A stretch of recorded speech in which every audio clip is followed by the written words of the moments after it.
She's like She's 60 something. She's early 60s. Ma'am. And she's beautiful. Jennifer Lopez. Gorgeous. 50 something. Yeah. And wasn't the girl dancing on a pole on some award show last year, J-Lo? Oh, yes. The year before, I said, I told my mama, I said, Mom, y'all know y'all the same age? And she said, what she was doing? I said, Mom, she was twirling on the pole and singing and dancing. She said, oh, you won't be catching me. Okay. I said, well, at least one of y'all can. Right, but it's possible. And so, again, aging is very different in 2021 than it was, back in the day. So a Blanche today, I'm saying, would be hot mama, like super duper hot mama, in comparison. Now I know we were going to talk a little bit about this once we go into our hot topics, but since we're just kind of on that subject of death, I want to talk a little bit about Larry Reid. Did you guys know that he had passed away? No, I didn't. I saw that. I did see that. Yeah. So if you don't know who Larry Reid is, he is a very well-known commentator, and he had his own talk show, and he was just a staple, really, in our community for a very long time. When you thought about interviewers and hosts and people, with their own kind of brand. But I saw he actually did an interview on Breakfast Club. Did y'all ever see that? No, I've never seen that. So y'all should check it out. And this is what threw me off, and again, in thinking about death. He literally just said he wanted to be frozen. So that's why I want to do a little research and see if they froze him. Wow. Freezing Larry King. Yeah, he said Larry Reid. Larry King. Who don't say Reid? I thought you said Reid. Did I say Reid? Ooh, help us, Jesus. Not Reid. Yeah, because he's younger. Oh, wow. Larry King is old. You said Reid. Larry King. Oh, please. Because he's 60 Minutes. Yeah. No. Who's Larry Reid? King had his own show. Y'all talking about some. Listen, y'all got millennials on this show, and I feel like y'all need to be mindful. But wait, but I didn't know that he passed. Right. But he was on the Breakfast Club, is why I'm bringing it up. Right. So, but this is the part though. But let me clear that up. Larry Reid has not passed away. Okay. Larry Reid. That's what you said, and I was like. No, Larry Reid, my goodness, he's a gospel influencer, gospel gossip, I should say, influencer. He be having all the tea. He be out having all the tea. Honey, listen, I stay on his page. But anyway, but Larry King. Yeah, and so these are the people, but we are bringing up the older folk, which is kind of good because we're talking about death, versus, so anyway, Larry King. Yeah. So he was the white guy, he has the glasses, and he wears those suspenders. And he had the little hair that look a little, bald in the middle with the glasses. Exactly. Okay. And he always look a little grumpy. Exactly, but he has been around forever when it comes to, like, those interviewing. To get an interview on the Larry King show was a big deal. He was like the male Barbara Walters. Boom, there you go. Yeah. Exactly. And so he was a little rude, but he was very rude. But on the Breakfast Club, so he said that he wanted to be frozen. Mm-hmm. And so he went into it, and they were like, why would you want to do that? He was like, well, I don't believe in the afterlife. And so I thought that was very interesting. Really? He says, I don't believe in the afterlife, and, pretty much we go into dirt. And that's what it is. And he said, I don't like that idea. So if they can preserve me and I can live longer, then that's what I want. I was just like, wow. And I was just thinking about what would my life look like if I didn't believe that there was something on the other side. Ooh. That you could do anything. There really is you can adjust your moral compass however you want. Because there's nothing to live under. That's a deep question. You see what I'm saying? Like, you wouldn't press as hard as you do. And I'm like, how did he? Where was the drive? Which is probably why he looks grumpy. I think that's why. Yeah, I was gonna say. I think that's why he's gonna look grumpy, because if you don't believe in anything, then you have. Then what's the purpose? What are we even doing? Then you don't have hope. Well, success for success sake, and some people that's enough. Oh, I guess to leave it for whoever's coming behind you. But you know what? Like, if you think about it, he was grumpy looking, and like I was saying, like if you can't believe in something after life, because everybody knows life is hard, then it's a struggle to believe in hope. And as a Christian, I strongly believe that he had joy because of the hope that was set before him. Who had joy? You said Larry King had joy? No, I'm just talking about the Bible. The Bible speaks on having joy and being hopeful, and hope and joy being connected. So I think I would miss out on a lot of joy because I have nothing to hope for. There's never a light at the end of the tunnel. It's just work solution. I mean, and it also linked to the fact he had a lot of ex-wives. I think he was on that Elizabeth Taylor status with, like, I want to say 7, but I don't know That's for a lot. sure. But Yeah, I mean, but again, The way he was frowning, because on Seeking that first happiness. date, we not getting married. You frowning at me on this date. No, sir, we not getting that's married. a whole other topic of the people that, anyhow, yes, all of that, like, you that mad, like, but there's other people that's like, ooh, yes, we could be mad together. Like, we could Yeah, just that's be grump true. together. That's Like, true. no, thank you. It's very true. It's a mess. But anyhow, I'm grateful to be in the land of the living, and rest in peace to Larry King, okay? King. Rest in peace to Cicely Tyson. And I have to Yes. throw in another one, not to open the show with death, but this is what I've been dealing with all day. Yeah. Brother Xanthony Brookins is a young man in our city, an actual, tangible person that was a huge community leader that I just found out died either yesterday.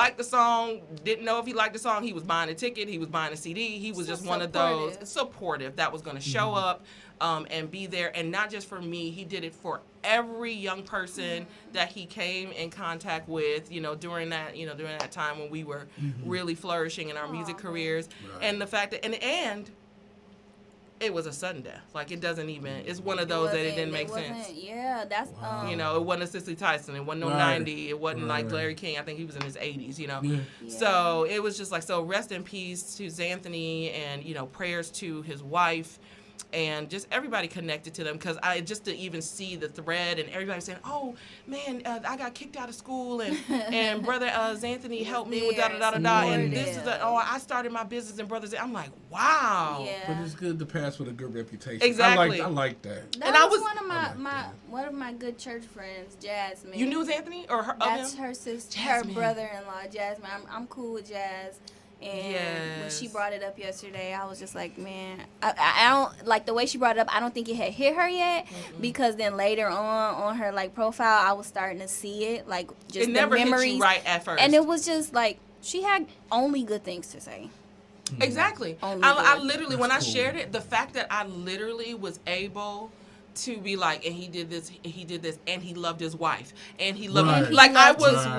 wife. like, for some reason, when I was typing that meant something to me. I was like, And for he sure. loved his wife. that was a That's big good. deal. That just it when I don't know him personally, but when she brought it up and I clicked on his name, like when you tagged him, and I don't know, it was just like looking at his face, like my heart dropped, because like he looked well, he looked young, Yes. he looked happy, Yes. and like you don't like yes, we Yes. know this stuff happens, but like it could be anybody close to you. So I was literally- just like, woo, I literally just inboxed him about my book, and he was like, I Oh, got you. wow. that's insane. Like 4 days ago, I saw his post talking about the Packers game.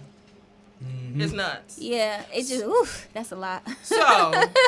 So what are we saying? It is heavy, right? But I know a lot of us are dealing with those types of things. So number one, know that you're not alone, right? We're like Stephen says, when we open it up, we all we got. We're in this together. And when I do face those types of things, it does make me go introspective definitely. and start to say, okay, well, Brandy, what else do you need to do?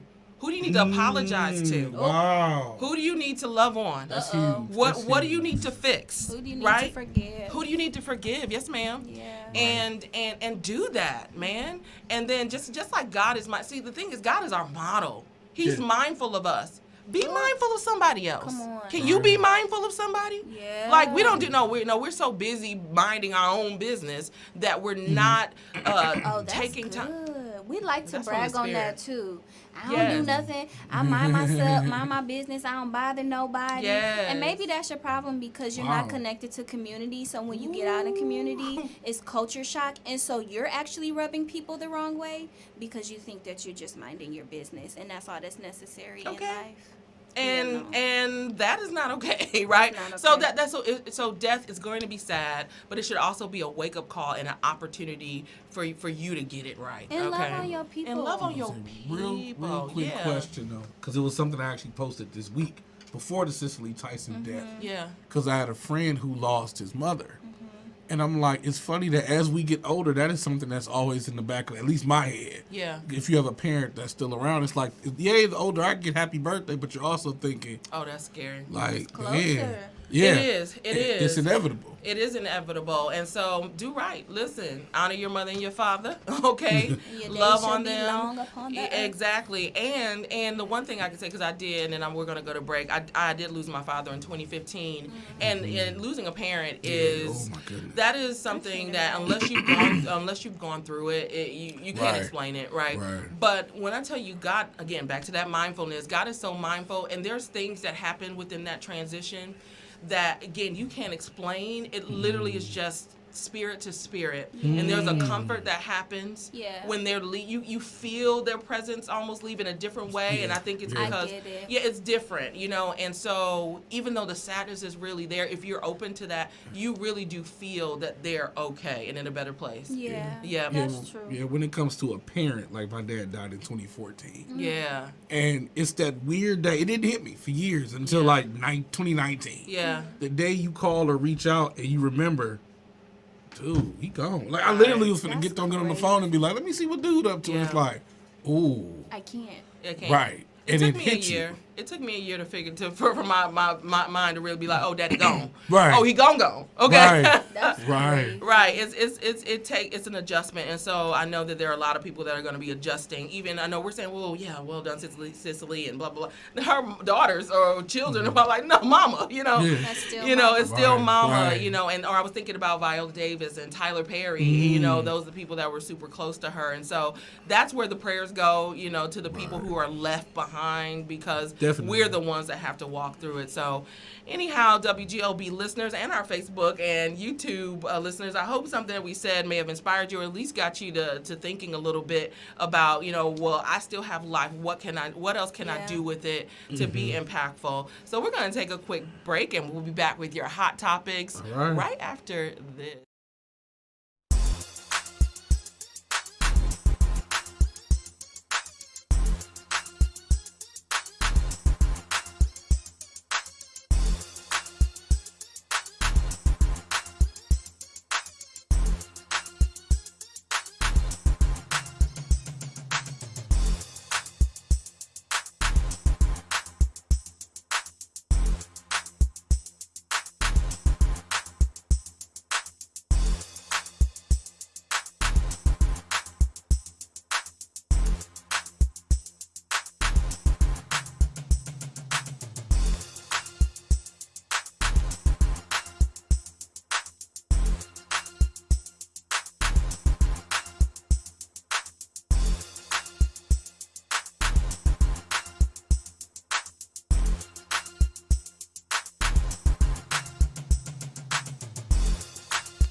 our hard check-ins.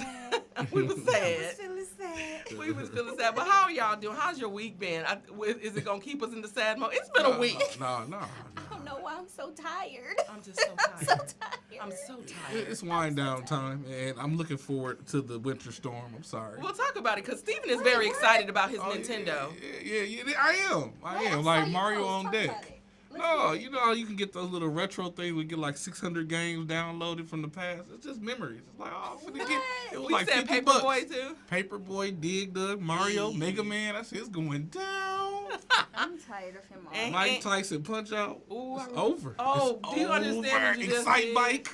When you said Mike Tyson Punch Out, you took me to my grandma's house. Oh my God.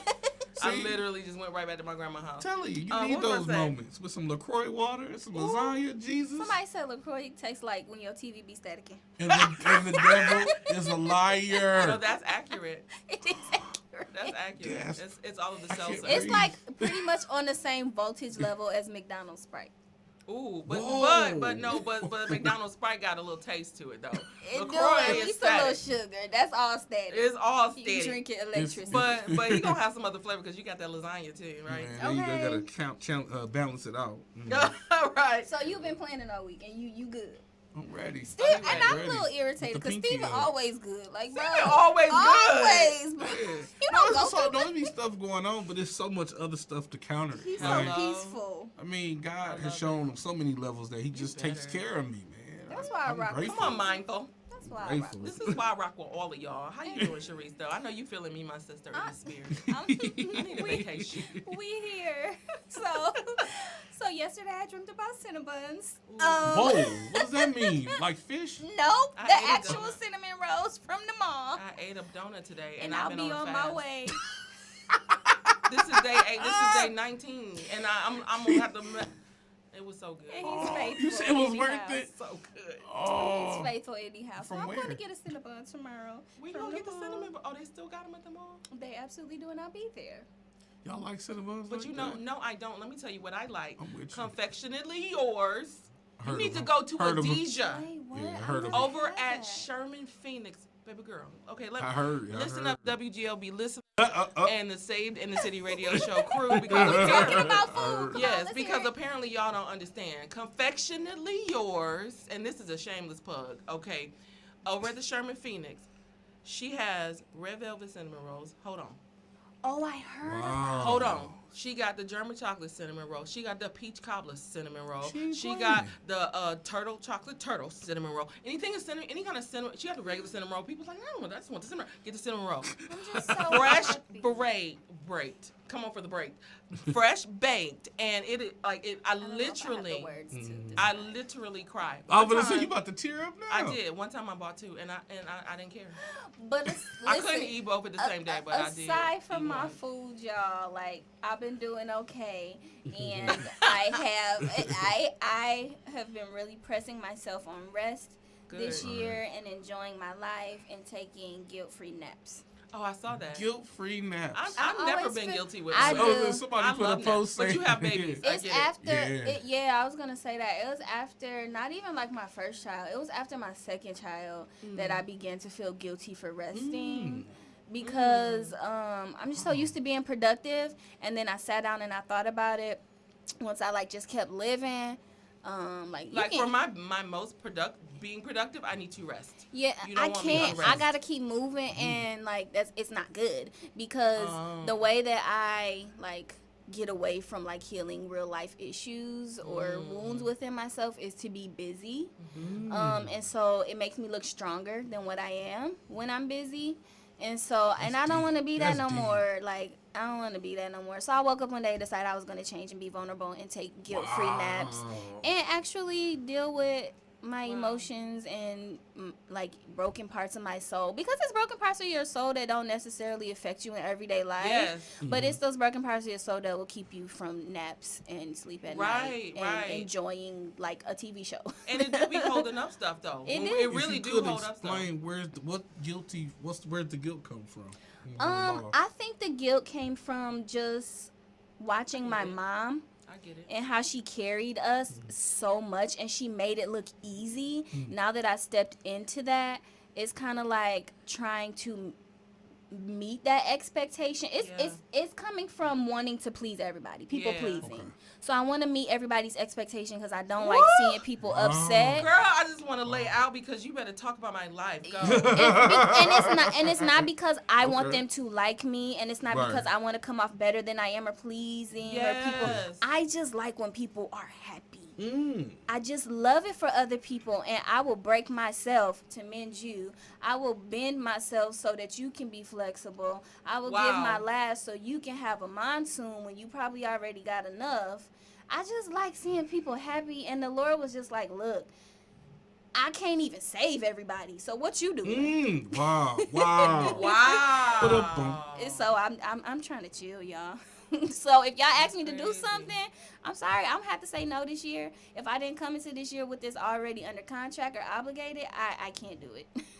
And that is period. No, I've been similar in that way. Like I've not really had to apologize for naps or felt like I had to because most people don't know. That's my funny part though, like, cause people are like, you don't like naps? I'm like, I love naps, but like, you wake up feel like I don't even drink or get drunk, but I shouldn't feel like I'm hungover when I wake up because my mind was not even asleep when I was sleeping. Ooh. But see, my thing is, I don't have anyone. So I'm single, okay? Yeah. So I don't have, nobody sees when most of the time people just see me up and going. Yeah. Right? And so for me, I don't feel that guilt, but, you know, if I can be super transparent, so a sister ain't all, I've been saved for a very long time, but I ain't been super saved for a very long time. Right? So at one point I was shacking up. Yes. The saints, I was shacking up. Okay. Don't be judging people. Listen, but our production person is judging. At you. Okay. He always, what's new? He always judging. It's judging and shaking his finger at me. Listen. And that's helping somebody because some people are shacking up right now. Listen on WDW. Okay, we just got real. Go ahead. Yeah, exactly. So I was shacking up. But listen, when I'm bringing this up because this dude, so I've been an entrepreneur for a long time. So I would work from home. A lot of times I'm working from my computer. Right. I'm doing some stuff. And I might be in my pajamas. Mm-hmm. But I'm working probably harder than most, okay? Yeah. And so he had a complete issue with the fact that he would come home. Sometimes I would be... And you in the same spot? I'd be in the same spot. Outfit. In the same outfit. No, I had that. I think it came from that, too, because, like... And he was like, you lazy. I was like, and that would irritate my life. I think that's it. That's one of the things that kind of scarred me, too. Why are the men laughing? Because they the ones that started our scars. Everybody knows, like, I'm not married anymore, but when I was married, that was a conversation that me and my husband often have. It's like, you ain't got up all day. I said, who, baby, you nursing? Oh, Lord. Who changing, who diaper? I'm going to sit here and I'm going to watch Mickey Mouse Clubhouse with this newborn and help this 5-year-old with her grammar work. Okay, leave me alone. I just started an entire business. I just launched a group of South. Like, I literally will be doing things... So, like, but this is also a creative thing. I'll say that. And then we'll listen, y'all, we just having a good old conversation. And I needed it, okay? But I feel like there's somebody relating That's out why there. I'm silent. Like, y'all go ahead and vent it out. I'm just listening with my pen and paper. Like, no, but seriously. But no, it's real. And the thing is, you know, we just have to understand. Look, I done lost my whole train of thought. Oh, my goodness. What was I talking about? The people and the men's and the shack. We just went off on a whole little tangent. It was about, like, embracing resting your mind. Oh, there we go. Yes, and resting your mind. And so, and come on, Stephen. Also, that goes into the Brothers on Site recordings I was working on this week. As far, it seems like in society, men are given a green card to not have discipline. So between 20 and 30, like, we can be reckless as we want to be. And then at 30, it's like, okay, you deserve a virgin and a picket fence and a house. Whereas women don't get that same rest, I'll say. Well, I don't know. I think it kind of depends on the woman and the people that you're talking to. Because some people, I'm like, good God, do y'all ever do anything? You funny. But and like when people say I'm bored, I don't understand. I'm with you on that. So I don't. Yeah, that doesn't exist in my world. I never understand people who say they're bored. I haven't been bored in so long. What does that even mean? What does that feel like? When I'm tired, when I go to sleep, it's not because I'm bored. I'm tired. Okay, but I wanted to say this other thing too, and then we'll get into Joe Biden and the orders. But the other thing what I wanted to say is too, you got to know the type of person that you are too, because creatives move very differently, and I am absolutely one, right? And so I was actually live with this God, tell my whole life. But I mean, it is what it is. And what about it? But I'll just say she was a creative. Help so I live with this creative. She was a transgender. Can I just say that? I don't even know why it's important, but I lived with her briefly. Yeah, get us at the stage so you get the whole thing. So she was absolutely amazing. And but one of the things though, we were having a conversation, and she said. She's like, she doesn't like for people to kind of get a glimpse into her life because she was like, I might lay on this ball for 2 hours and have it dark in the room, and you might think, what in the world is going on? But when she comes up, she's gonna have the next idea, the next campaign, the next whatever, and so they move differently, right? And so my stillness for you might seem like I'm not doing anything, but sometimes I need that moment just to think and just to breathe. So that I can come up with the next idea. So you got to know the type of person that you're dealing with, and are they being lazy, or is this how they move, how they survive, how they create, how they function, and how they're designed to work. You know, so it's pretty interesting. So some things are by design, some things are by default. I think people like me. I will just say this: people like me. This is day 3 of me saying I'm going to rest, and what I tell you, and you have yet to nap. No, not even that. The temptation to do. Oh yeah. It's like to create, you sound like to my mom. start something. It's literally. My mom cannot sit down. It's not even just because my mind is busy. Like I think the enemy knows when I get still, God is gonna speak so clearly that it's the temptation to give you something to do, and when God ain't even tell you to do it. Can you be still, Stephen? Yeah, I mean, like you said, it's a scripture. A lot of scriptures allude to the term sober-minded, and we assume it's talking about alcohol and all that. In truth, that's part of it.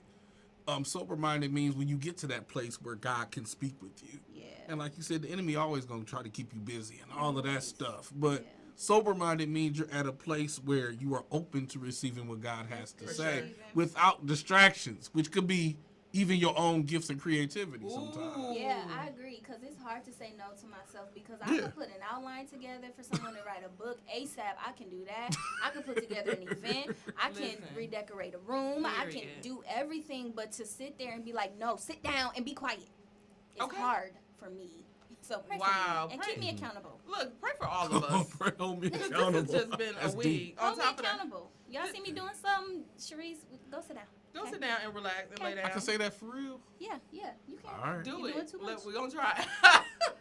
All right. So on top of all of the other craziness, so I got in a car accident this week. Did anybody know that? I did see that, and it made me upset. And as I parked outside, I was trying to park nicely, and I didn't want to back into it any further. So I stopped really far. You're going to see I'm parked really far from your car. You funny. I was being considerate of my friend. No, that car is, you hit it again.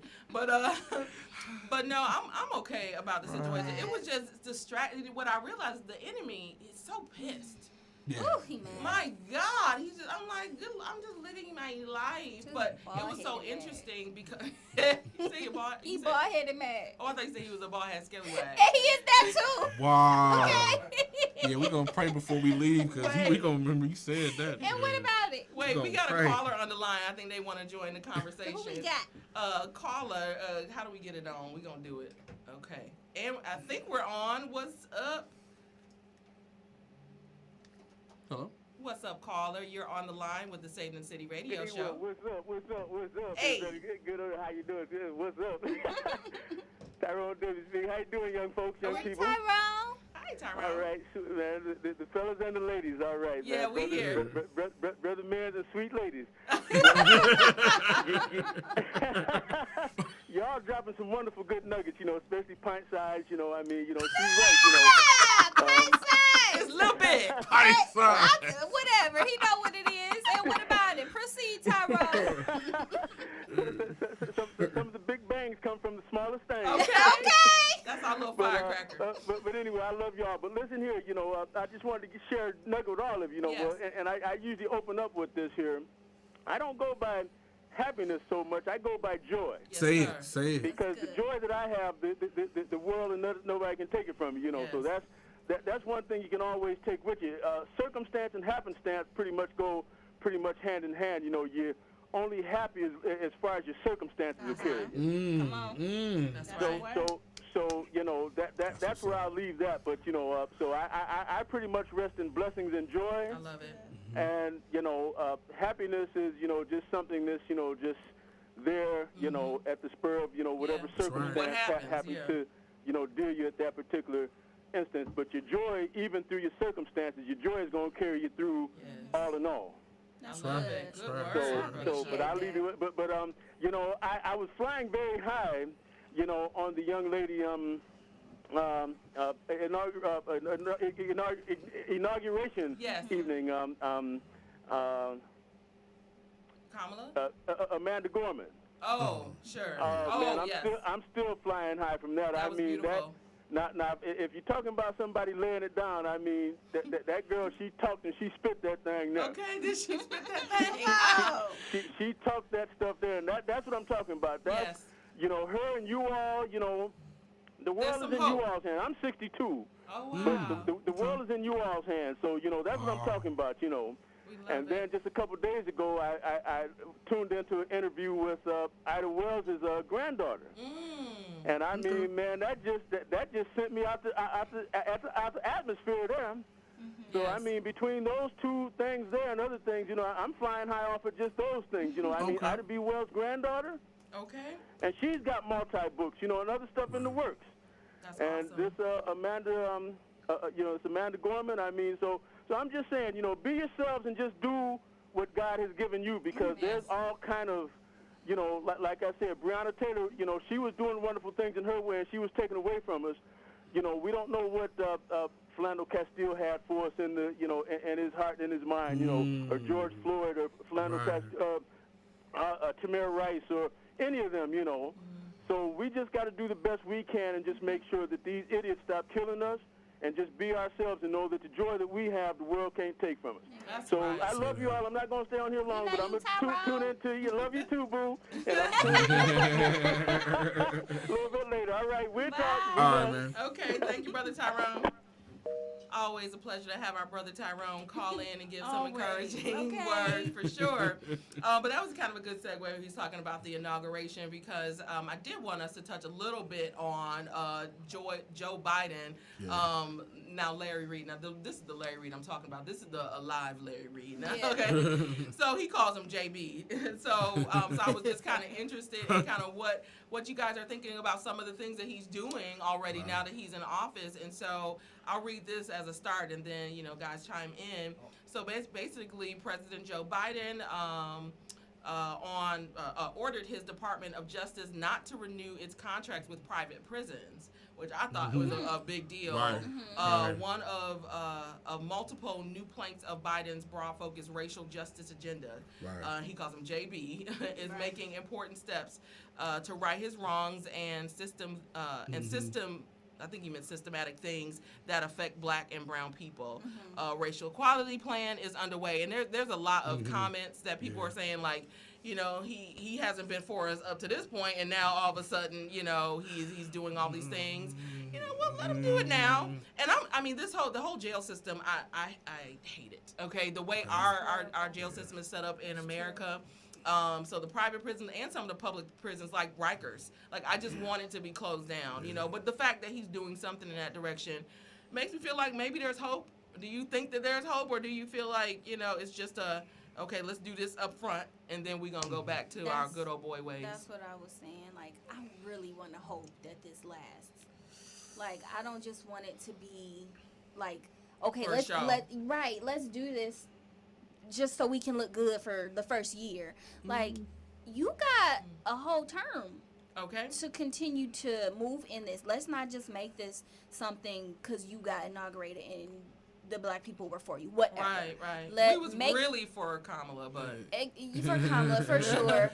But like, let's make this stick. I don't want it to just be a show, because like I feel like we got our hopes up. Right now we do, and that was the level of relief that we felt at the inauguration, because we hoped for so much. Like, this means something for us, but I don't want to get disappointed. Please don't do that. Yes. I remember back in college, like I actually did like some research. I wanted to vote for him like years ago, so I'm a supporter Joe of Biden? him. Yeah, I was a supporter of him and Obama, even before Obama became like a thing. But even back then and even now, like that does give me some peace that I know the Obamas are around. Yeah, I do. Yeah, but I mean, as far as Biden goes, like he's always been for the people in a weird, as much as he knew how. As much as he could. As much as he could, right? Old white man. Yeah, you're right. Right. So I mean, as far as the political promises and things, that's what he's doing now. The DACA stuff, as I mentioned last week, as far as lifting the Muslim ban and allowing immigrants to stay longer and helping them to get their like green cards and things rather than kicking them out. That's something he's working on. The thing that I think got a lot of people kind of not flustered, but it's funny, is the transgender stuff. Yeah. But we remember, like, we kind of touched on this last week to the point where it's like, okay, they are what they are. They want to do what they want to do. Respect who they are as a person, period. Let's not get too much into their personal lives. Yeah. Let's let them help us. Like, they have a service. We have a need. They can contribute to us. It's diversity. If we can get people to just work together. Yeah. I think that's what. But I think the issue happens with the working together is that if we could just work together, great. But can we work together without pushing additional agendas? Correct. That is the problem. So it's like, yes, let's put you in office, but then there's this other agenda that comes along with it, and it's like, yeah, okay. Especially we're thinking about the person that they put over the health. I forget exactly what her. Whatever was. But anyhow, you think about that, yes, when you think about transgender people and the medical world, like it's still very new. Correct. Like for how, so I think that, we need people who know, kind of what's going on, who really know. This is what it is now. This is what it is. It's a balancing act, and it's hard because the other side of that is, for example, people like in sports. Like there are many laws being lifted to allow transgenders to participate in sports. So you have people who were born as men who turn into women, and now they're like dominating in sports. Like it was a thing that somebody posted even today. Like it was a guy who didn't rank so well in men's running, but now he's in women's running. He's number 1. Is that fair? No, it's not. Like, come on now. And that's the part. Like, it's a blowout. And it's a blowout. You come to the WNBA and y'all going straight to the championship. I was just going to say. Because it's two different. Like that's the part. Space Jam dunking on people. That's not fair. That is not fair. Get that LeBron. That's not fair because we girls. But you know what? You know what's so interesting is that when we start thinking about this, what we really most of the time we're thinking about the men who are transforming. Can I say that? Correct. Transitioning. Yeah, because it sounds like very like the robot, like Transformers. Into women. So that's a lot of times what we think when we think transgender, da da da. But there you got the other side of the women who are transitioning into men. But it doesn't seem as much as a threat for whatever reason. But then when you think about it, a woman transitioning to a man means like when you have beef with the same gender at this point, it's going to be a man. And so when some people want to walk up and knock you out, ma'am, wow. I'm sorry, but you. Well, sir, he gonna knock you out. I mean that's just you know what I would love to do. I would love to have a conversation like this with an actual transgender person. Yeah. And I actually know a couple that I may even bring on the show. And like, let's have a real conversation. How they feel about that? Yeah, because again, this is us looking from the outside in, and I there's actually one that I follow. I can't think of her name. But she talks very real about it. Like, she literally will come up and be like, yes, I am transgender. She's like, but if I slap you, you're going to feel the slap from a man. And I be like, yes, sis. Because it's the truth. It's just the truth. Right. And that's the thing. That's what I really, can we just deal in hardcore truth? But anyway, like, that's actually another direction. In general, I think what we're talking about in terms of what Joe Biden is saying is like the diversity of people, in general, on the team, when it comes down to that. A different can of worms. That's what it comes down to. That's the balance. So let's do this. We're going to take a little mini break, and then we're going to come back and talk a little bit about Pastor Matthew Stevens. Oh, wow. All right.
show right here on WGLB 1560 AM, 96.1 FM. It's your girl Iberia and the Saved in the City radio show crew. What's Hey. Okay. Yeah, so we just went to break, and I think it was time to break because we was getting a little left with the transgender. But, but it is something that I do feel like just as a church, we really do need to talk about it, because when it comes down to it, at some point, they love Jesus too. Some of them, they're gonna want to come back. They're gonna want to lay on the altar. What do? How do we? We got the Men's Day and the Women's Day. What we doing? Exactly. Okay, how that work?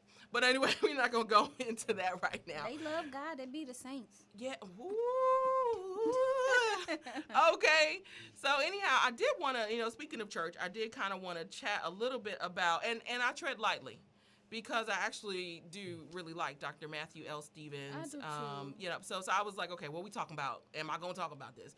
But I kind of liked where he went with it, or just kind of the outcome. Now, I don't know the whole story behind his response, but I do know that, and I think you might have said this, Sharice, that he is very direct. But that's a prophet. Prophets, they just gonna say it. He don't play that in the comment section either. So be careful if you're trying to come for him. And that's period. I'm definitely not trying to come. But he gonna at you. He's gonna at you, and he's not gonna play. But anyhow, so Dr. Matthew Stevens, this is what he says. He says, "My solemn commitment to the body of Christ is that the next time a ministry says they were born from me," I mean, you can really read between the lines.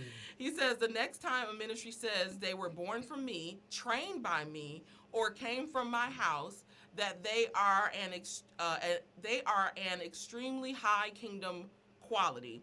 These last few batches had some defects and detestables." Okay. Wow. I just want to highlight that, put a pin in it. I'm concerned. However, it will be several years before I introduce the world to the gifts I've been charged to cultivate. Be patient. The next batch will be better. Signed, an apocalyptic. Child, did I make up a word? Apostolic prophetic father. It's hard to say them words together because it's like together with the slash, so you thought it was like one word. I caught it like it was the end of time. It was the end of time. You need a nap. Speaking of naps, we've already talked about it. I want to need my chamomile tea.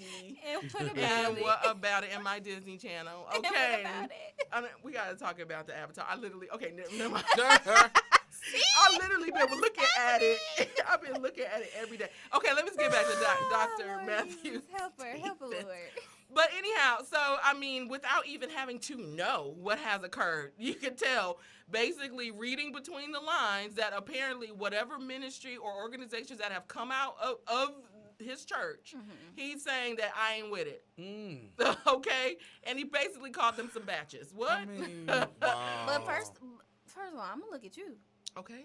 Because you just said that they were born from you, so these are your children. Are you no further claiming your kids? Are you adding Dr. Matthew Stevens right now? You said what you said. I'm saying that. And because how he wrote it out was as if he knew that these ministries were coming from him, as if he was giving the apostolic release, though. Ooh. So you knew they were coming out. So I think the only thing that I'm really concerned about is how sure were you before you released them, because when God blesses, as an apostle, it's a blessing to plant. When God blesses, the blessings of the Lord make you rich and add no sorrow. So I'm concerned. So I think, how did you examine them? What was the training like? What happened? How did it turn left if yours is still going right, but they are cut from you? But even not that, it's the social media. It's like, why did you have to say? But that's so private. But see, if it is private, but. The where it's coming from, and I don't have all the details on it, but I can share it within our groups. I get it. But it was whatever these groups of people, they went public and said things specifically about Dr. Matthew Stevens. Okay. I get yes. I get that, but weren't they from you? Are you claiming them or are you not? I can't even say because some people can do stuff out of order and say we came from Dr. Matthew Stevenson, he planted us. And that could be completely a lie. And he could clearly just say, no, I didn't plant y'all. Y'all decided to go do your own thing. Y'all just went to my church. True. He could make that clear. But he did say that this was my batch. Yeah. I messed up on this batch. I baked at 425. Should have been 350. Like, he's claiming them. So my concern is with you because of the way that you came at them. Like, yes, they came for you, but who's the higher up here? Wow. So this is. So I feel you. Come on, Steve. He probably gonna come for me if he see this. Like, this girl ain't even got no edges.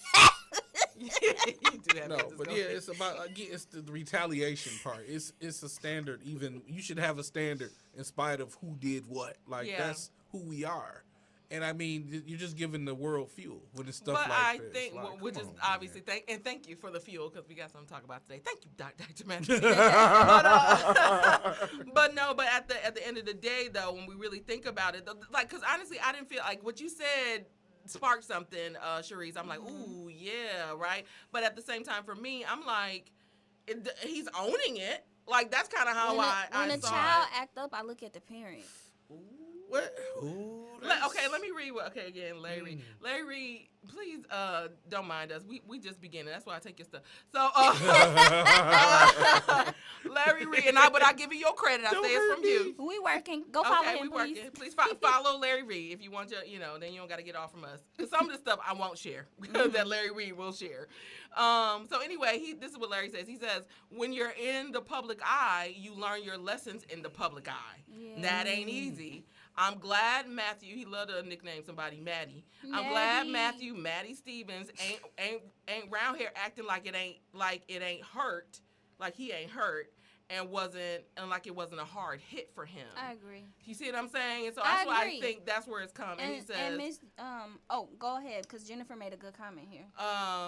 Where Jennifer? Go ahead. She said that unfortunately children / the flock often take a detour from the teachings of their parents, and I get that too. Yeah. And that's the other side of it. I get both sides of the coin completely. She's right. But there's a maturity level on how you like.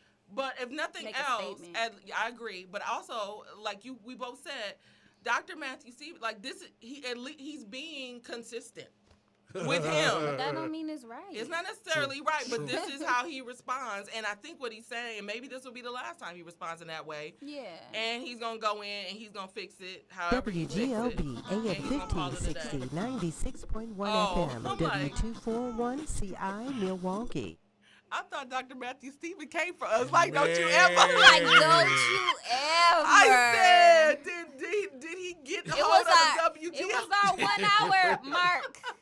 It was our 1 hour I get mark. it, but my thing is, it's like, and I like him. I love his teaching. He's very, very wise, like in regards to the Bible as a theologian. He's so smart, and I love it. But his character I feel like he be embracing petty too much. Your gifts can take you where your character can't keep you. Yeah, exactly. There's a lot of people who have wisdom and gifts and talents. But your gifts come without repentance. Like, you're going to have that. If you can sing, you can sing. Yeah. If you can teach, you can teach. But your character... I don't know him like that, but just off of this, I'm already like, it's arrogant. I don't see the essence of Christ fully in it. So it's like, I'm dismissive. It's like, okay, anyways. Yeah. I don't care what your title is. I think when it comes down to it, just as leaders, and as people who are following, I think, again, back to that mindfulness thing, being mindful of how we are dressing and what does it look like. Maybe you made your point, but who did you lose along the way making your point? Not even just those people, but who's watching you. You know what I mean? And so, but again, I don't want to blame the pandemic, but we are living in this is, hyper social media everything. Say it. And this is where we live now because we don't have access to people like we used to. And so I just think so if we didn't have social media, would you instead just call me and be that rude to my face then? Ooh. That make it any better? Well, a lot of people know the keyboard is fun to hide behind. So no, I feel like he's the type of person that would say it to your face. I don't know him. I guess he would, but still. Yes. Is he right? And also some of the things that turn me away from his teachings, aside from like I enjoy his knowledge, but it's hard for me to watch him preach sometimes because it feels more like scolding and criticism more than anything. It's like, well, the reason you ain't getting this Bible is because you don't sit down. Okay, loving kindness for once. Jeez, like stop snapping on me. And I'm in the type of phase where I get the kind of snapping on you, getting you together preaching because sometimes people need tough love. Right. But every sermon you got to snap and make somebody feel little because they not matured yet. Right. Good point. Yeah, well, we're going to have to go to a break and come back because we do have a guest that's coming on. However, you are making an excellent point. And what I'm thinking about just in the overall idea of this is really that these are men, okay, and these are women. It doesn't take away the responsibility that they have, but I think as lay people, as we're watching on, know that these are men. They are flawed, and sometimes when you're carrying that much clout, quote unquote, and that much responsibility, it can go to your head, but God knows how to get his people, his leaders together.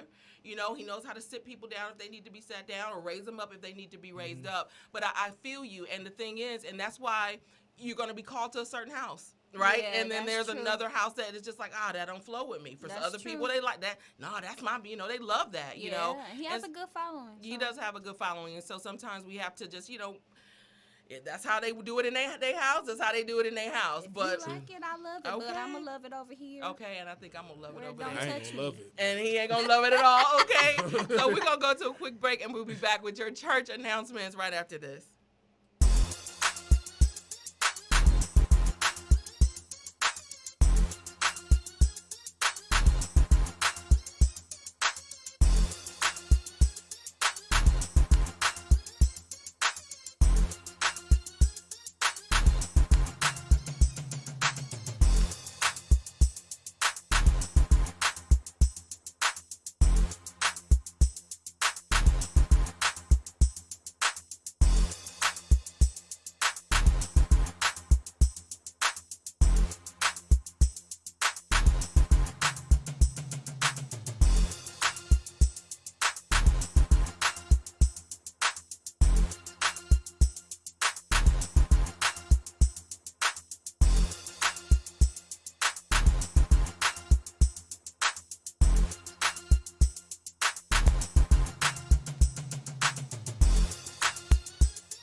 we are back. You are locked live to Saved in the City radio show right here on WGLB 1560 AM, 96.1 FM. Yes, you are locked live to the right place and the right station for your kingdom solutions for real world issues and your church announcements. Yes, So I'm filling in again for my brother Teach Boone, who normally does our church announcements. But I love this segment because we get an opportunity to talk about what's happening right here in the Milwaukee community, and even sometimes some national events where that anyone can kind of tap into. And so let's get right into it. So we got Mindset coming up. It is the Mindset Check-In, and it's midday prayer with evangelist Patricia Hilliard and Pastor Cora Jakes Coleman. And I just think that this is really, I'm so excited for evangelist Patricia. She's right here out of Milwaukee, Wisconsin. I literally was just on her show yesterday for midday prayer. And actually, this particular flyer, they got me and Pastor Cora Jakes. I said, no, wait a minute. You better put me up there with Bishop Jake's daughter, okay? I'm getting in alignment. Okay, it's coming, it's coming. But anyhow, so it's the midday prayer that's happening with evangelist Patricia Hilliard and Pastor Cora Jakes Coleman. It's happening this Saturday, January 30th at 2 p.m. And you can just visit Evangelist Patricia's Facebook page or follow Evangelist Patricia Hilliard on Instagram, and you'll be able to watch it right there. And then coming up, also on Saturday, from 10 a.m. to 2 p.m. So it looks like you could do the 10 a.m. to 2 p.m. and then just go down and check out your phone and then jump on the Midday Mindset. And January 30th, 10 a.m. to 2 p.m., however, is the MKE Business Now Entrepreneurship Summit. I've actually been to this in the past, but they're doing it virtual this year. And so this year's MKE Business Now Entrepreneurship Summit will be viewable online and airing on local television. So all of the virtual workshops will be viewable on the City channel. So that's channel 25 on Spectrum. And channel 99 on AT&T Uverse in the city of Milwaukee.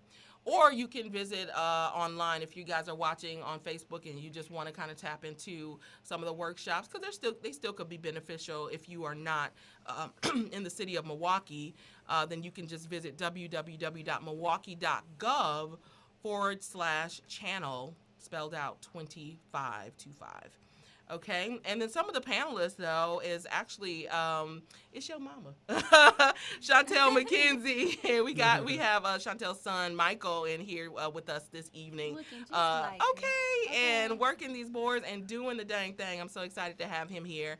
And then also some of the featured panelists is Anthony Kazee, Nisha Stone, Tonda Thompson, love her. That's Vogue Dreams Productions, and She Slangs Wood. Y'all know Tonda. I need y'all to follow Tonda. She is absolutely amazing, and she's also the founder of the Harunbi Walk and Run. And then also we got Christine Tackles, Taj Parasol, and John Ray Stores, love her as well. Jazzy Ray Jewels and Accessories is going down. This summit is definitely something that you guys want to plug into. Again, January 30th, 10 a.m. to 2 p.m.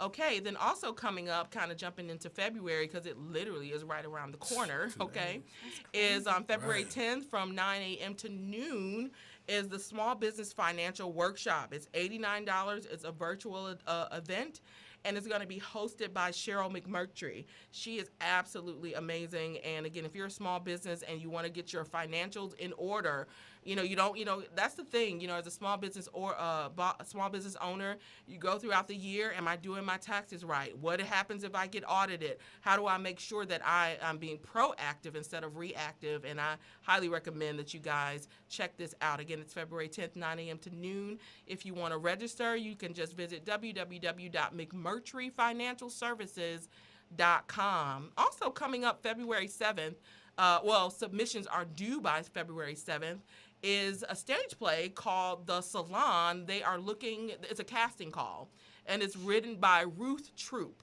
If you ever heard of Miss Cutting Up, she is a comedian in the city, absolutely hilarious.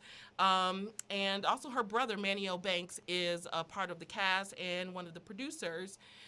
And he's absolutely amazing. Whenever my face is beat to the gods. Maniel Banks has touched it, and so I'm looking at him right here doing what he does best in this particular stage play. He also plays a makeup artist on here, but it's a casting call. So if you got the acting bug and you've always wanted to act, then here's your opportunity. For more information, just contact Maniel Banks at 414-519-8822 or Ruth Troop at 414-708-1512. And again, they're looking for men and women ages 21 to 50, looking for serious actors and comedians. All right, don't act like I ain't never plugged y'all in. Here's your opportunities right here. Okay. And then also calling all musicians. So this particular, it's a church actually that's looking for musicians, band worship, serious only. They are looking for band members, close and those that are willing to relocate for worship, travel, writing, and church, and they pay. Okay. So again, looking for a new band, looking to relocate. If you are, they're willing to even help with travel. I said, okay, come on, church. Be a part of a church and worship recording squad, drummer, bassist, and guitarist for worship and travel, recording, stay, pay, and travel. DM for details, or you can email Jessica at BrentTaylorLive.com. Again, Jessica at BrentTaylorLive.com. Also coming up, you guys know, if you know anything about me, one of the things that I love and I have a burden for and a heart for are my singles. And every first Monday, we do our monthly prayer. And so our singles, we pray, we focus, and we manifest. And so this, in February, so this Monday, we are blessed to have Pastor Marlon and Kimberly Locke as our prayer ambassadors. And so if you are single and you're looking for a community to connect with of like-minded people, then I highly suggest that you join Single Talk. And it's really, really a cool opportunity. So that being said, that is your church announcements for the week. If you have a church announcement or a community happening, feel free to email us at savedinthecitymke@gmail.com. Again, that's savedinthecitymke@gmail.com. And it's absolutely free. Okay. Right. So I'll be looking for that. And just in your subject, make sure you put church announcement so I know where it's coming from.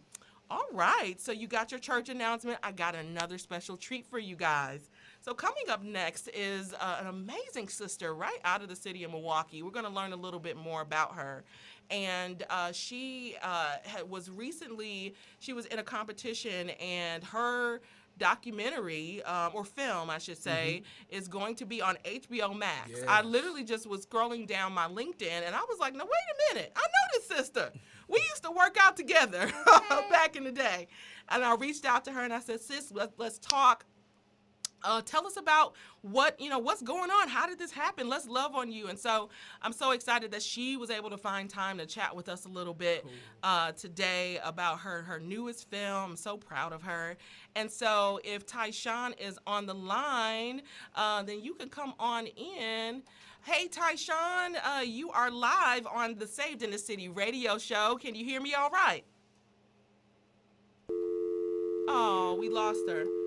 Let me text her to tell her to give us a call back. Okay. Well, I could tell you a little. Oh, she just texted me too. I called, but no answer. Okay. I'll call back. Okay. So I can share it with you guys a little bit while we're waiting on her to call back, a little bit about her actual film. Okay. Give me 1 second to pull it up. Okay. She's calling now. So again, her name is Tyshawn Wardlaw. Okay. Now, where's the film, Jesus? Sit tight. Be patient. Be patient. And here she is. Like growing up in Milwaukee. Tyshawn, you're on the Saved in the City radio show. Can you hear me okay, sis?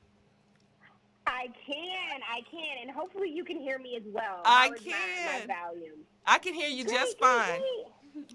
What's up? How are you doing? So again, I gave you a few accolades, but I wanted you to come on in and tell the people a little bit about who you are. Now, I was telling them that you and I connected years ago I don't know. Yes. Did we met? Yes. Was it Manon's boot camp? Is that where we initially met? Yes, it was. Okay. It's interesting because I've met so many crucial people that I still love and are so connected with and love what they're doing in the city through the boot camp many years ago. Listen, yes, at the Beers boot camp. Yeah, okay, that was years ago. Are you snatched yet? Because I'm not. I've been. Girl, I go in and out. I know it's an in and out. No, yeah, I absolutely I think it goes in waves, but health is definitely wealth, and it's a journey. So we're constantly on it, but exactly. I am still getting to that level that I desire. But you're on the level that many aspire to be. Okay, come on with a whole film on HBO Max. So take us on the journey, Tyshawn, because again, we talked about how we initially met, but then at some point, I think you were over at New Birth and you were doing some things with their magazine, and so there's been a journey. I think you did some. Did you do some things with Oprah? I don't want to put words in your mouth, but just take us on the journey. Yep, I was with Steve Harvey. So we're gonna back up a little bit. Where once again, for all of the listeners, I am a Milwaukee native. Born and raised in Milwaukee. I moved away to attend undergrad at Santa Clara University in California, but then I moved back to work for the Oprah Winfrey Show. But that kind of got pushed back, and I did a detour in news at CBS 58 in production for their morning show, and then the WISN 12 News as an associate producer for about 2 years for their morning show. Love it. And that's probably about the time that we met. I think when I was kind of wrapping things up at the news station, got all the way out of news, went into the talk show world, and moved out to California, back out there, to work for the Jeff Probst Show, which was kind of short-lived. That got canceled, moved back, worked for the Steve Harvey Show, and then kind of also did some producing work for Candy Carter's company, which was New Chapter Entertainment in Chicago at the moment before she left to executive produce The View. And in the midst of all of that, I realized locally that Milwaukee was changing. It was having a shift where nationally, we were getting all of those statistics that, we're the worst place for blacks to live, and, incarceration, education, and economic disparities. And with seeing all of that, I said, you know what? I want to be able to tell about, even though I'm kind of floating between states, Milwaukee's always home. Right. And I want to be able to tell the story about what's happening behind those statistics. Love it. Because we see them on the national news, but we don't see, once again, those stories. But I wanted to tell it from a youth perspective because I, believe that our youth are the future of the city. So with that being said, in 2015, I decided that I was going to kind of stop bouncing between, states, and I was going to be my own contract. Yes, so I opened Word Law Productions with starting the concept of actually doing the documentary.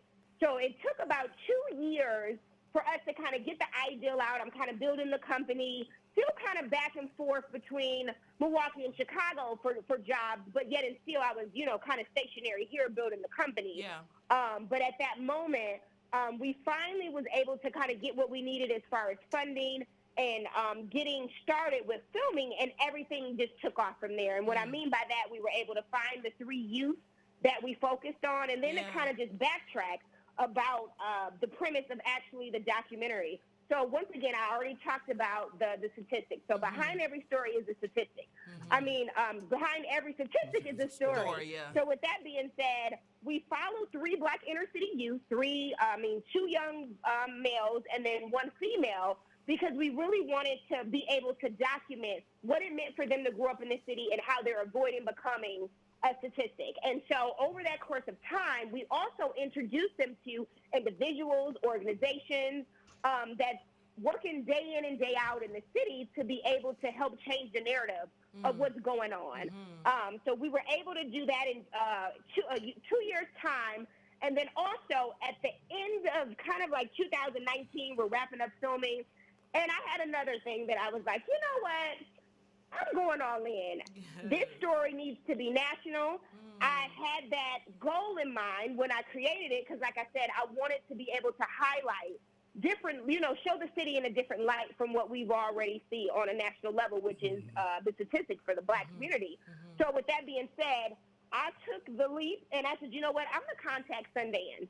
out of the blue, contacted them, sent them over some footage, got an extension to possibly get into Sundance 2020. So when I say I went on an extensive editing mission to be able to kind of wrap what we had and to be able to get that rough cut onto them, which I was able to submit it by the deadline they gave me, didn't get into Sundance, but something also magical happened there because definitely faced serendipity, whatever you want to call it. But it was, I wasn't really getting ready for Sundance. I was getting ready for HBO. Because at that moment, I was literally, kind of working so hard and, we're going into 2012. At 2012. 2020, the whole world shut down. So I'm like, oh my gosh, what am I going to do? Like, the festivals aren't, some festivals are starting to pull out because, do they do it virtually? Will filmmakers come? All of these things.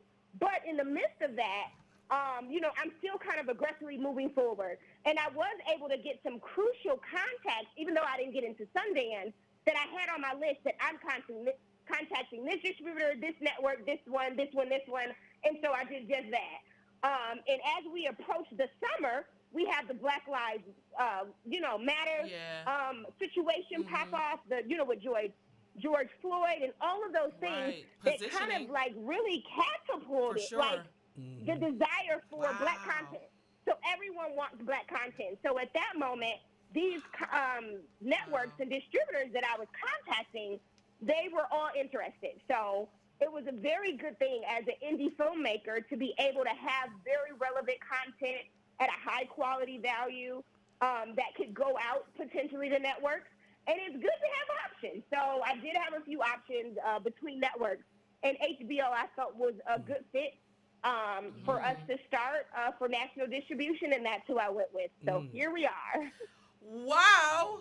Okay, and so what came up in my spirit as you were talking, because there's another sister that I follow who's also from Milwaukee. Her name is Monique, and she has this place called Milk and Honey. I think it's out in California, but don't misquote me. But one of her things that she always says is outwork everybody else. Like everyone's always looking for the plug or how do I get on? And really, what I heard from what you were saying, you were just grinding. You had expectations. It was an idea that you had, and then when things shifted. And the thing is, if you hadn't been grinding the way you were, when this opportunity for Black content came, you have been exactly. So I am just floored. Again, people are always trying to figure out what's the magic. How did you do it?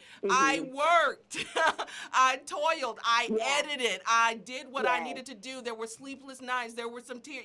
All the things that sometimes people want to skirt through to get to the other side. I think that's absolutely amazing. And like you said, and here we are now, growing up Milwaukee. Wow, congratulations. And so again, and forgive me if you said this and I missed it, but no, that's okay. I talked so much. I'm just like, no, it was good. It was good. But that HBO Max, it picked it up. So I thought I read that there was was there a competition of sorts, or how did that part come out? Like, how did they pick Sundance, right? So. Yep. So, when you said with Sundance, well, actually with Sundance, I solicited them. Like, I called them and reached out, to potentially get into 2020. So they gave me extra time because they were actually, their turn-off date for submissions was probably going to wrap in a month. So I did have a little extra cushion to do that. But like I said, I thought like, oh my God, if I get into Sundance, it'll lead me to distribution. Beginning filmmaker doesn't want, to have their film be at Sundance. But once again, I now know that I was getting ready, for distribution out the gate, which I am completely thankful for. And I can only say, the glory of God who gets all of it from me. For being able to set that. But it was, once again, it had to be spirit-led. Like, go. Do now. And sometimes I was even telling a really close friend of mine, like, I don't really know how to sugarcoat this in a package that sounds like industry standard professional. Like, I just went. I just did. And it just happened. Wow. Which I know that might not be the case, where it may be some extra steps as I continue to move forward and build more content and grow my company. between Milwaukee and Chicago. But in the meantime, it's just like, go. Only thing I can do to, recommend for upcoming filmmakers and everything, like, just continue to move forward. Ooh. It may lead to something and it may not lead to anything, but you'll never know if you don't continue to just trust yourself and trust what your talents, your skills, your God-given ability to do whatever it is that you were created and purposed to do. That's what I was doing. And once again, to kind of go back to your original question, with the competition that kind of came in, I actually was able to get into, so I was in a film festival where it screened first, which also kind of set the stage for HBO because they have a wonderful relationship with the American Black Film Festival, which once again has been also one of my biggest supporters with winning a competition 4 years prior. Wow. Now that I put the numbers there. Wow. When I started the documentary, I won a national competition with American Black Film Festival for a competition that I entered for upcoming filmmakers, it was a national competition. So that also kind of allowed me to get some national exposure as a part of their talent program. But then also circling back to them, it was kind of full circle as well because you kind of gave me my start as far as being able to get me some industry, accolades and stuff like that and some connections. But then also I followed up with my first feature film, which was premiering at their online component. And then also, once again, HBO, which I was actually in contact with HBO before I even knew that I was going to be submitted, that I was going to be accepted into the film festival. But it kind of also helped seal the deal because they have a great working relationship with HBO over the last 24 years that they've been in existence. That is so exciting. My goodness. So, yeah, like I said, I think it was just a whole level of your season and it's your time. Okay. So if you don't find yourself going and doing, you will miss out. So for sure, that's just what I did. No, that's so exciting, Tyshawn. And it was something else that you said too about when you were speaking to aspiring film makers, directors, or really we're talking about film for you, but our listeners, you can take it for whatever it is that you have a goal to reach. Go hard for it, outwork everybody else, press into the Father, and I'm telling you, He's going to open doors that no man can shut. But the one thing that you said really stood out to me. One thing that you said in terms of it may not always look the way you expect, but in the end, you're going to grow. Either way, if you don't get exactly what you thought in that moment, you would at least have grown in some area and be ready to tackle what's next. And so, in terms of what's next, when we think about Growing Up Milwaukee, it's airing.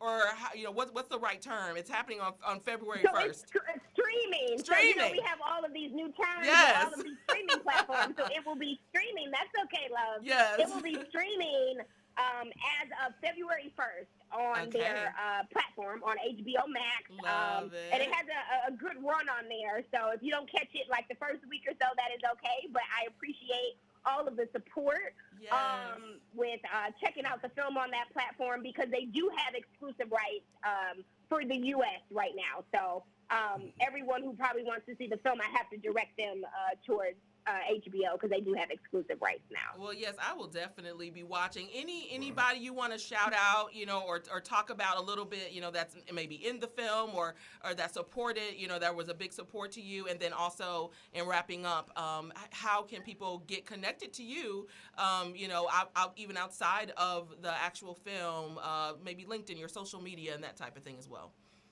Okay, awesome. So to make my transition on out short, because I will probably start talking for the rest of the show. Did you take the rest of the show?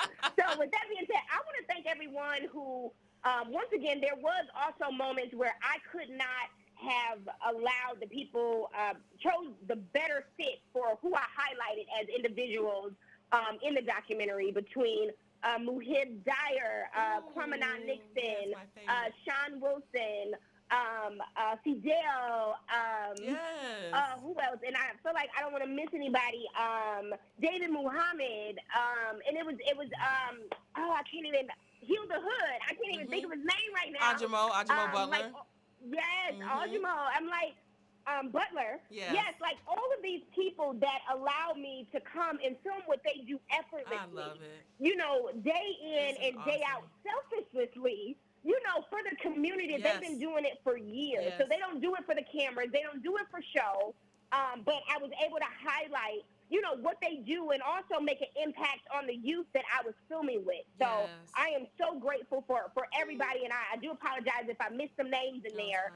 But I was thankful for that. And then also, I know, you know, even with it's a lot of other movers and shakers that I didn't get a chance to cross or may have come, you know, down the pipeline to possibly film with, but I didn't, you know, get a chance to film with them. But I'm super grateful still for everyone who was involved.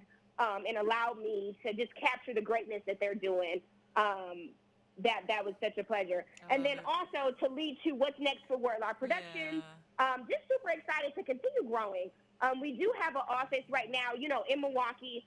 We have an office opening in the spring in Chicago, which I'm super excited about because the vision as I move forward is to be a Midwest-based production company that can produce studio level films, whether it's our content, whether it's the network's content, but between both, you know, cities, between Milwaukee and Chicago, we can definitely get it done.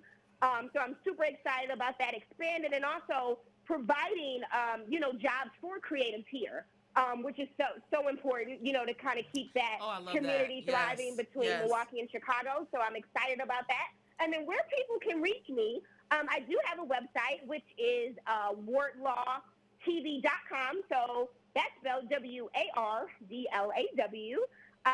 TV.com. They can reach me there. I also have a LinkedIn, which is also Wordlaw Productions. My personal LinkedIn is Tyshawn Wordlaw, first name TYSHUN, and then my last name, as well as like all on the social media platforms. If you look up Wordlaw Productions, you'll be able to find us. So I'm looking forward to connecting and continue growing and continuing to put my city on. Okay, put us on, Tyshawn. Put us on. I love it.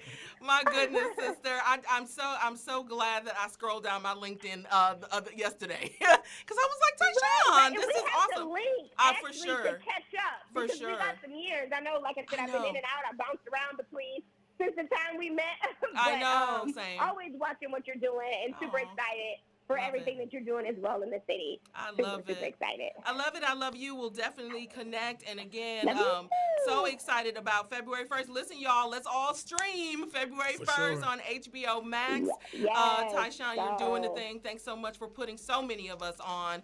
And we will definitely be connecting soon. All right. Thanks, Tyshawn, for joining us today. Thank you. And yes, and WGLB listeners, we will be right back after this. And this song is for those.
welcome back to the Sane in the City radio show. Y'all already know who it is, what it do, what it is, and what it ain't, what's going up and what's going down. It's your girl, Sharice, and you know I'm here for the Word Up Challenge. Have y'all been reading your Bible? Yes. Have you been doing your devotionals? Yes. What's your Bible streak? Oops. Let's not talk about it because I did miss a day previously and I was a couple heartbroken. But that's okay because, you know, God is a God of mercy. And let's just make it up. Yes. If you win the trivia challenge, I feel like you'll get a little extra points or something. I don't know. You might. But you know what? Congratulations to last week's winner, Theo Carney. And thank you to last week's sponsor, Brightest Town Media. He won some waist beads, y'all. Yes. And it was he's so not gonna nice. wear 'em. He gonna And give it 'em was to so his nice fiancé. because he's giving them to his fiance, and I thought that was very nice. That Because is. what did he say? She's a yoga instructor. Yeah. I That's can see very that. nice. I thought that was nice, and he know his words. So, Miss Yoga Instructor, you getting a godly But man. he was supposed to Praise come Jesus. today, so if And you are he missed listening, him. we got your waist beads. We Come got down your to the waist studio. beads. Okay, well, anyways, y'all, let's get into this trivia. I just feel like this week is a week of like friendliness and I trying like to be it. close to each other. Yes. And I'm gonna ask y'all a friendish question. Okay. Who was David's best friend? Oh. Stephen. He said, "Oh, that's an easy one. Y'all should Okay. know That's this a- one." Listen, Who was David's best friend? WGOB What's up? listeners, this question is posed to you. Yes. Uh-oh. Okay? So, if you want to call in and answer this question so you can win, let me tell y'all what y'all gonna get. So, we are giving away Mima's Gourmet Delights. Ooh. Listen. Oh my God. Y'all, on this break, I was raving about these cakes, y'all. Yes. Remember I told y'all I was dreaming about the cinnamon rolls? Ooh, she makes Listen. a cinnamon thing. It's just Listen, crazy. I don't know if I can't just night dream about her cakes. It's like it gotta be like daydream and night dream. I gotta do both. They so good. Y'all don't want to miss out Yes. on these. DJ Lee is in the studio like, listen, if y'all don't get these cakes, I'm going to get them. So if she be ready, okay? So y'all make sure y'all call in. You can call in and answer this And question. we do have a caller already. We do. Should we give out the number still, just in case they get it wrong? Exactly. We'll give the Okay, number so we're one going to time. give out the number. So it's 414-578-1560. And the question is, who was David's best friend? Who do we have on the line here? Good evening, everybody. This Hi. is Mia. Hi! Hi, Miss Mia. Okay, so I know the answer. Look, but I'm fasting and stuff, so I need to bless somebody else with it. That's a blessing. You could bless me, Miss Me. Okay. No, give them y'all. away to somebody else. I've already enjoyed a piece of heaven here on earth. Feel free to bless someone else. See, but if I come in contact with them, it's a wrap. You can take a bite. So what do we want to do? If Miss Mia gets this right, whoever does what? If they reach out to us and whoever's first to inbox us, will that be the person that gets the sponsor gift? If Mia gets it right, then Yeah. Mia will get the gift, and Mia will give it to whoever. Okay, well you gotta come in contact with It's Miss with Miss Mia. Mia. Don't come in Mia ain't no contact. if. We're not Come doing on, this Mia, extra. don't play. Ain't Well- no if. Well, Mia, do you She know got the it. answer? She got it, man. Mima, I do know the answer. who is Jonathan. Yes, the Bible says that was our first. I feel like I don't even know who Jonathan That was our is. I first feel like I'm soul not tie saved. without any type of like intimacy or intercourse. Y'all play too much. She just Wait. She said she didn't know who it was. I feel like I'm not saved no more. Jonathan was Saul's son. Yeah. Oh, Yeah. And when Jonathan passed You away don't at war, remember when he David told him? mourned him deeply Hard. as like a spouse. It was one of the first soul ties without any type of physical or Exactly. intercourse. The Bible says their souls were knit through friendship. interesting. Amen. David and Jonathan. Do some people use that scripture for other things? Well, Yeah. I Try don't. to The try answer to is make yes. certain things. They may try Fill to it in. twist it, but Yes. he looked upon No. Jonathan as like legit a brother. Yeah. So that was his best friend. The Bible says that their souls were I knit. think I know who Jonathan is now. Thank you. I'm saved again. And we hoping that y'all not twisting that scripture to give it to people wrong. Okay, praise God. Congratulations. Congratulations to Miss Mia. Yay! Whoever she sponsored sponsors them too. God bless you. And when you give them the cake, take a picture of them with the cake. Okay, well, that was our Word Up Challenge, y'all. Thank you, Mia. Make sure y'all keep reading y'all Bibles. And, everybody can't win all the time. Do y'all devotionals. Call in sometime, y'all. Thank you, devoted listener. Right. We'll talk to you another time, sis. On the radio today, not online, so it's really okay. Thanks for calling in, Miss Mia. We'll talk to you later. Okay, bye-bye. Bye. All right. Well, thanks for calling in, Miss Mia. That was a great challenge. We'll be back next week. Of course, next week I'm going to have to not take it so easy on y'all. Right. All right. So y'all get ready. I'm going to give y'all a week. Read y'all Bibles. Okay. We're going to head out to a music break, and we're going to talk to y'all in a minute.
And we are back. You are locked live to Saved in the City radio show right here on WGLB 1560 AM, 96.1 FM.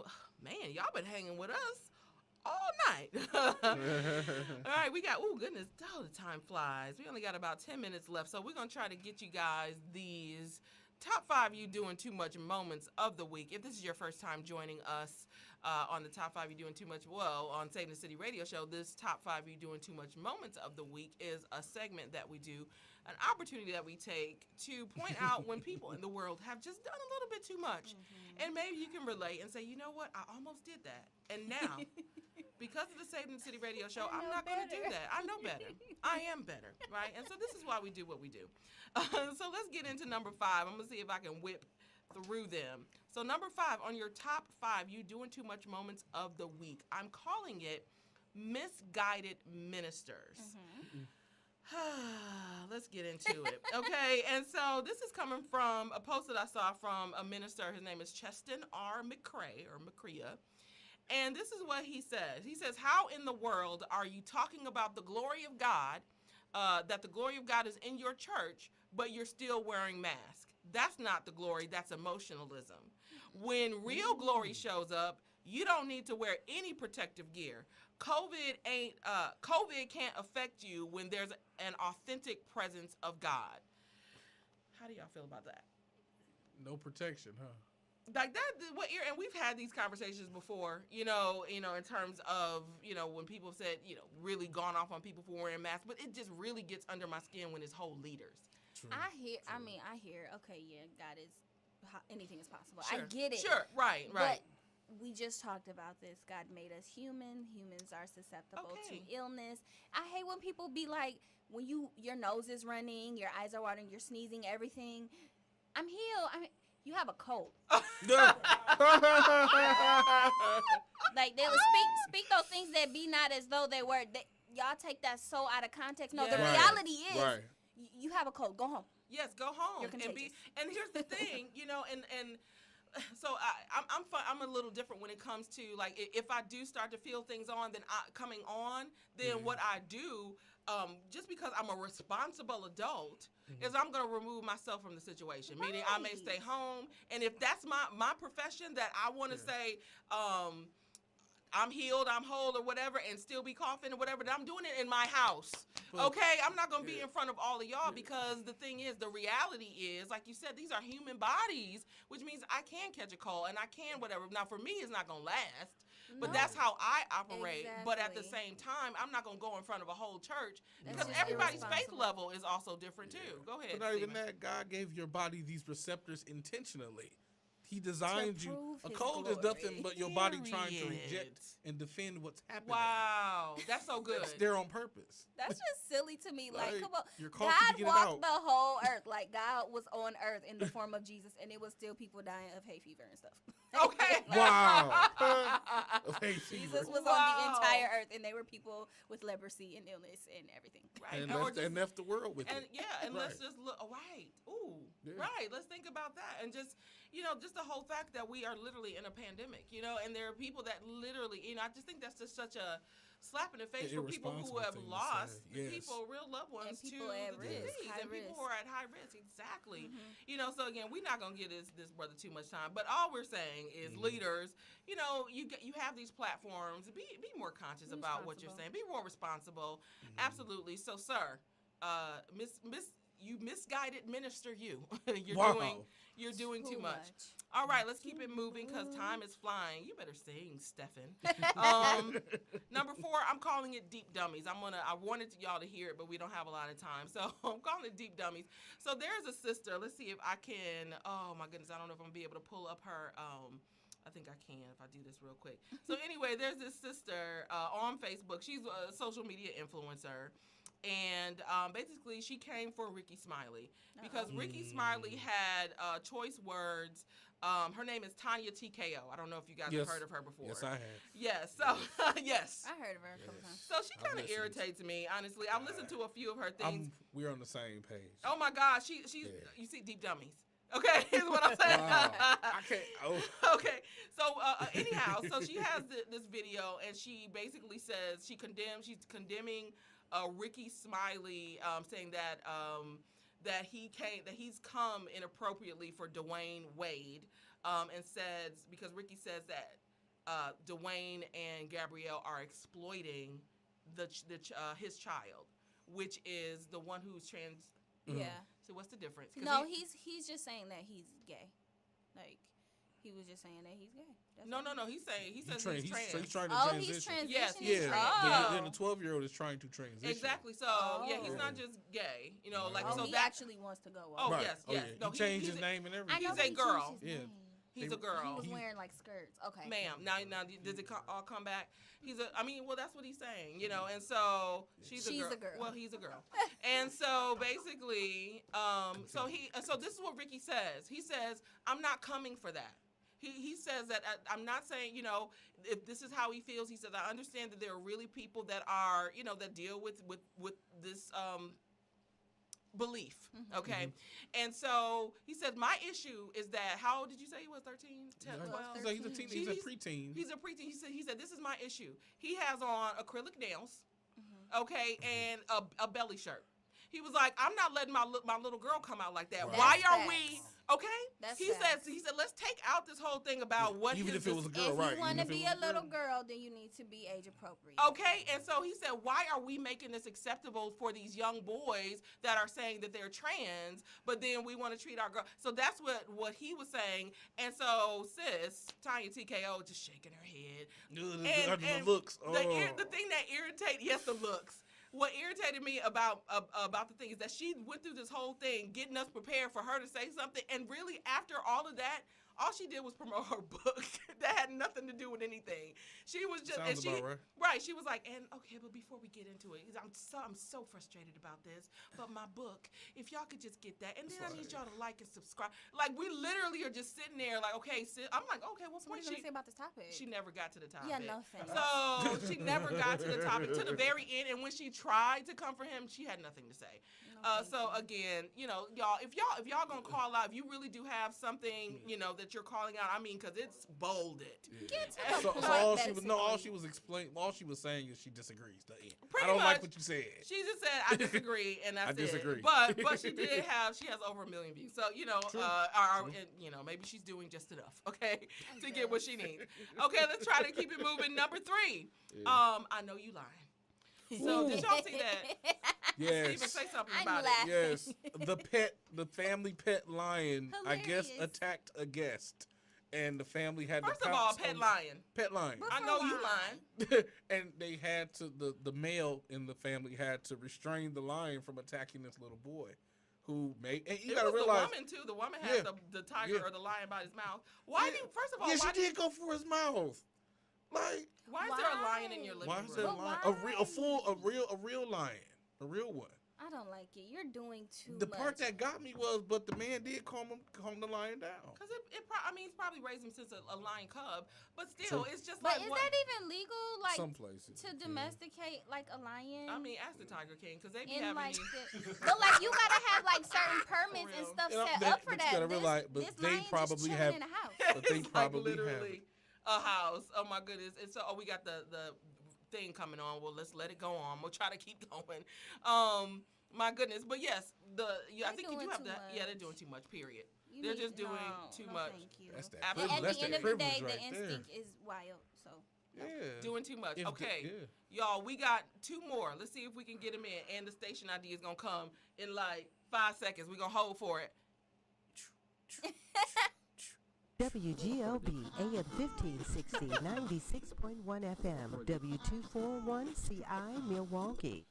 And we're going to keep going because we got 2 more and we're a little after the 8 o'clock hour, but now we're actually free to keep going just a little bit more. So we're going to get in. So again, let's go back down from number 5. We got our misguided ministers. Number 4, we got deep dummies. Yeah. And number 3, we got, I know you lying, y'all. They had a whole lion in the house. I don't like it. I don't like it at all. That's okay. that privilege, I'm telling you. Let me have a lion in my African American home. You will get arrested. I want to arrested for some type of abuse of this animal. You're gonna get shot, but they're gonna keep the lion. And they're native to your land. And say they saved them. Okay, right. And take him back to Tanzania, Africa. Talk about they liberating him. Oh my God! I'd be like, no, it's mine anyway. Freedom. Okay. All right. Number 2, doggy don'ts. So I just got on the animals. Okay. So here's the doggy don'ts. This is what I said. So here was the issue. So this is the thing. I think Lee's gonna put this picture of this dog and this beautiful little baby on the screen because I mean this is this massive pit and this little bitty baby and I'm like, what are people doing? I know people like, you know, and I don't want to just say white people. I guess like it might be some but it's like they love the dog almost more than their children. It's very confusing to me. We could have a whole discussion. I know, and that part it's like, so I'm calling it doggy don'ts because it's like, why you got it'd be newborns. You have a newborn letting these big old dogs lick their face. Well, they claim that certain breeds are family friendly. Why are they trying to prove that to us? Good point. Great. You got great this question. baby sitting. This dog arm is longer than mine. Yeah. Okay, It's not. It's like what are you trying to prove? That dog way more than me. That dogs aren't dangerous. On accident, that dog could hurt the baby. Yes, like that's the part. Like playing, like right? a little chicken nugget next to him. Right. Like I don't know. His little soft chicken nugget head. Like the dog. They can't control their emotions like humans. So the dog get mad enough one day and throw a tantrum off of something that they don't even know. It could be a smell. A smell or a person that come in. They get defensive. The baby crawls closely, and he think he's saving the baby, and he done bit the baby head off. Because what they can do with their babies, you can't do to human babies. You can pick them up by a little scruff in the back of their throat. You can't do that. They doing too much. That's what it is. Absolutely. It's like we can't own slaves, so I guess we'll settle for these. Oh my God! Let's move on. What in the world? Oh my Lord. Okay, and so number 1, because we gotta go. We overtime. Okay. Subway, Houseway. And so, where is that coming from? Let me see if I can pull. No, that I got you. Oh, go ahead. According to CBS, there's a group that's trying to sue Subway because they claim that they're not using tuna. And they're literally, as we speak, they're trying to figure out what they claim it's a whole bunch of concoction of food that isn't tuna. Like what? But according to the PR rep, like a hot dog. Yeah, but according to the PR rep for Subway, they said they use 100% fresh tuna. So they're literally, as we speak, trying to figure out what's in the tuna. But didn't they they came from McDonald's like that? Yeah, the same group came for other people. Everybody still eat McDonald's. Yeah, as a matter of fact, the same group came for Subway in 2017 because they said their footlong wasn't a footlong by an inch. People have too much time. No, they entitled. And that's a free lawsuit. And I just feel like this. If you go to Subway for a tuna sandwich, I feel the same about you and your McRibs. Don't talk to me. You're blocked and you're questionable.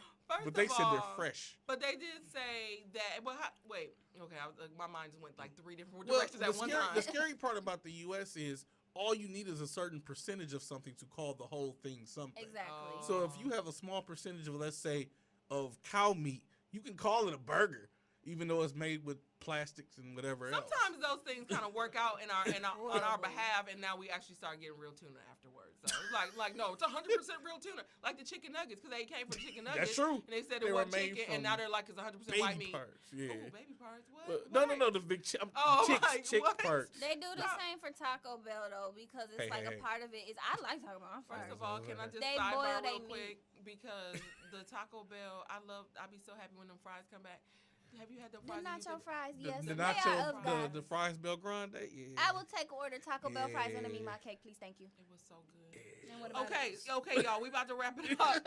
So Subway, basically, and the other thing I heard about Subway too is that their bread was sugar or something. Yeah. I'm like, well, doesn't starch turn into sugar? Like, what are we talking about? Okay, but bottom line, like, you're not obligated to eat this stuff. Go buy your own can of tuna.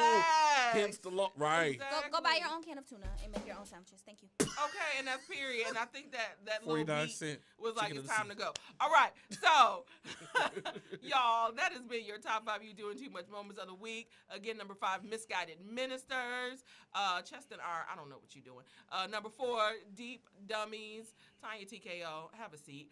Number 3, I know you lying, y'all. A lion in your living room. Okay, stop it.